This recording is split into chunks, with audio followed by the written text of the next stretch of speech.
Olá, saudações a todos. O projeto se intitula Operação, Caracterização e Otimização de Lasers Aleatórios, cujo meu tema específico é Simulação Monte Carlo das flutuações de intensidade dos lasers aleatórios. Eu me chamo Emanuel Pinheiro Santos, o orientador do projeto é o professor Dr. André de Lima Moura e nós somos do campus Arapiraca.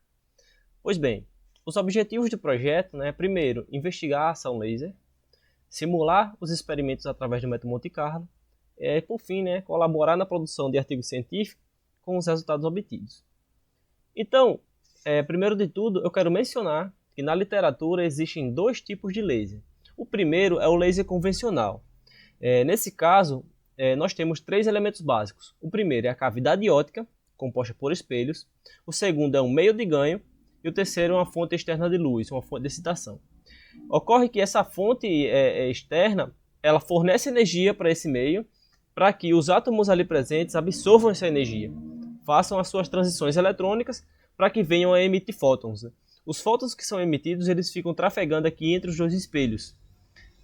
Por causa que um dos espelhos ser semi-refletor, então parte da luz passa, essa parte que a gente observa é chamada de laser, o feixe laser. Esse caso é o chamado laser convencional. Mas ainda assim existe um outro tipo de laser, chamado laser aleatório. Nesse caso, não há espelhos, que é a principal diferença em contraste com o laser convencional. Aqui as partículas estão aleatoriamente posicionadas e existe uma fonte externa de luz. Ocorre que os fótons que são criados aqui nesse meio, eles não têm essa trajetória coerente aqui. Eles possuem uma trajetórias randômicas, então a característica do laser aleatório é que as intensidades podem flutuar ao acaso. Então, para exemplificar esse tipo de sistemas, eu vou mostrar aqui. Esse caso nós temos aqui alguns lasers convencionais, facilmente encontrados em laboratórios científicos, principalmente de óptica, e também existem as canetas apontadoras, Inclusive essa que eu estou usando aqui para fazer a apresentação seria uma caneta apontadora virtual. Já o laser aleatório é um pouco diferente, Nesse caso é um material que a gente prepara em laboratório, é a rodamina. Então a gente excita ela um certo comprimento de onda e a gente pode observar essa emissão aqui, alaranjado, Então, vocês notem que aqui não tem espelhos, Aqui é a emissão da rodamina. Esse aqui é um laser aleatório. Pois bem, se a gente olhar no espectrômetro as intensidades em função do comprimento de onda, a gente pode observar dois tipos de comportamento. O primeiro ocorre que é esse caso da esquerda aqui, Aqui nós temos várias realizações experimentais e os espectros eles praticamente são idênticos entre cada realização experimental, entre cada pulso, Já existe um outro tipo de comportamento que nós também podemos observar, que é esse caso aqui.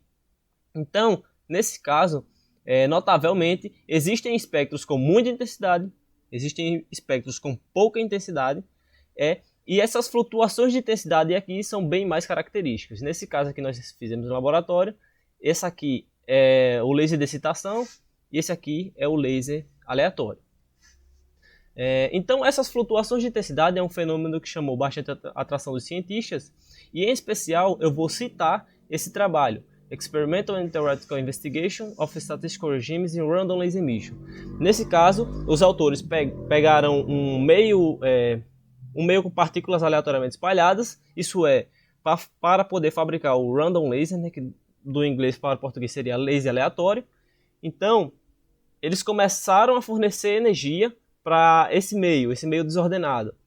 E eles notaram que, para estar fornecendo energia para uma energia abaixo de um certo limiar, a qual a partir de agora eu vou chamar de threshold, eles observam esse comportamento aqui, uma curva suave das intensidades de saída.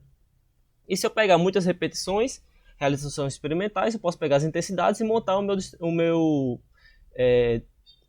histograma de distribuição de probabilidades.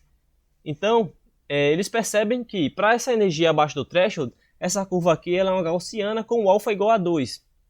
Esse alfa é o alfa da distribuição alfa estável de Levy.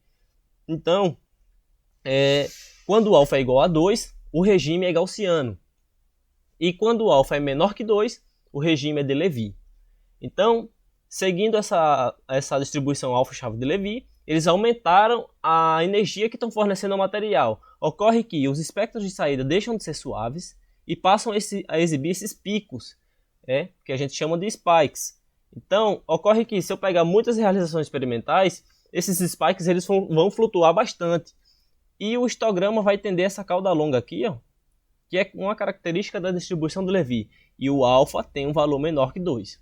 Então, eles mantêm o aumento da energia de entrada para observar uma tendência ao retorno do regime gaussiano com o alfa próximo ou igual a 2. Então, esses resultados estão resumidos aqui nesse gráfico, onde eles estão aumentando a energia de entrada, né, a energia que estão fornecendo, e o alfa ele deixa de ser igual a 2, isso é, deixa de ser um regime gaussiano, passa por um vale de Levy e tende a retornar para um regime gaussiano para altas energias. Então aqui são outros trabalhos também que nós utilizamos como referência, e todos eles observaram esses voos de Levy, essa distribuição de Levy, que também é chamada de voos de Levy, para um sistema desordenado, como por exemplo o laser aleatório. Então, nós poderíamos concluir que a distribuição de Levy é característica de um sistema desordenado, de um laser aleatório. Então, será que é possível encontrar os voos de Levy em um sistema ordenado? Então, para isso a gente partiu para um esquema experimental, onde nós conhecemos muito bem que é um sistema ordenado, né? Que é o caso do laser convencional, devido à cavidade óptica e à realimentação coerente. Então aqui nós temos um laser convencional de neodymium-YAG no regime pulsado, né? Aqui a gente coloca 2 polarizadores, isso para diminuir a intensidade, para que não venha estragar o nosso refletor, que envia a luz para uma lente coletora focalizadora até o espectrômetro. A gente analisa os resultados no computador. Pois bem, então os resultados experimentais nos forneceram o seguinte: a gente pode olhar a curva verde, né, da direita para a esquerda. Se a gente diminui, a gente está em função do delay do Q-switch do laser. Se a gente diminui e controla o delay do Q-switch do laser, vai diminuindo, a intensidade vai aumentando. Ocorre que aquele expoente da distribuição do Levy alfa, ele passa de um regime igual a 2, isso é inicialmente gaussiano, desce para valores menores que 2, isso é regime de Levy, e aumentando ainda mais a energia, né, a gente tende a retornar para o valor igual a 2. Aqui é o desvio padrão relativo, ele é máximo quando o alfa tem um valor mínimo. Então, se a gente for olhar os espectros, ocorre que para a energia abaixo do threshold, esses espectros aqui eles são suaves e praticamente idênticos, né? E o histograma é uma gaussiana, ela está estreita assim porque nós dividimos pelo seu valor máximo. Agora, quando a gente chega nas proximidades do threshold, ocorre esse fenômeno, que são as flutuações de intensidade bem características, né? Então, às vezes você tem um pulso bastante intenso, às vezes você tem um pouco intenso. Então, essas flutuações resultam nessa distribuição de probabilidades, nessa cauda longa aqui, que é característica dos voos de Levy. Então, a gente aumenta mais ainda a energia de entrada e a gente passa a observar esse comportamento com a tendência a retornar para o regime gaussiano. Então, as simulações de Monte Carlo para esse sistema, né, considerando um sistema ordenado com espelhos, nós obtivemos o seguinte resultado, né? Para uma refletividade igual a 0, isso é, não tem espelhos, não há os spikes, né? Esses spikes que acontecem aqui quando existe uma refletividade. Então, de cima para baixo nós estamos aumentando a energia, não há spikes. Aqui nós estamos aumentando a energia, então ele passa de um regime gaussiano para um regime de Levy. A cauda longa aqui aparece, só que dificilmente ele retorna. E para uma refletividade um pouco mais alta, a gente tem a distribuição gaussiana, Levy com a cauda longa e uma tendência ao retorno para o regime gaussiano.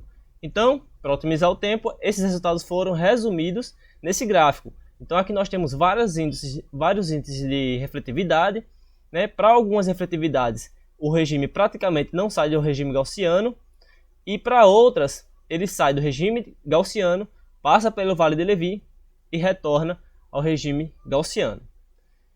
Então todos esses resultados foram resumidos nesse artigo Levy Fly for Light in Other Radio Lasers, onde nós concluímos que a distribuição de Levy, os voos de Levy, não são exclusivos de um sistema desordenado.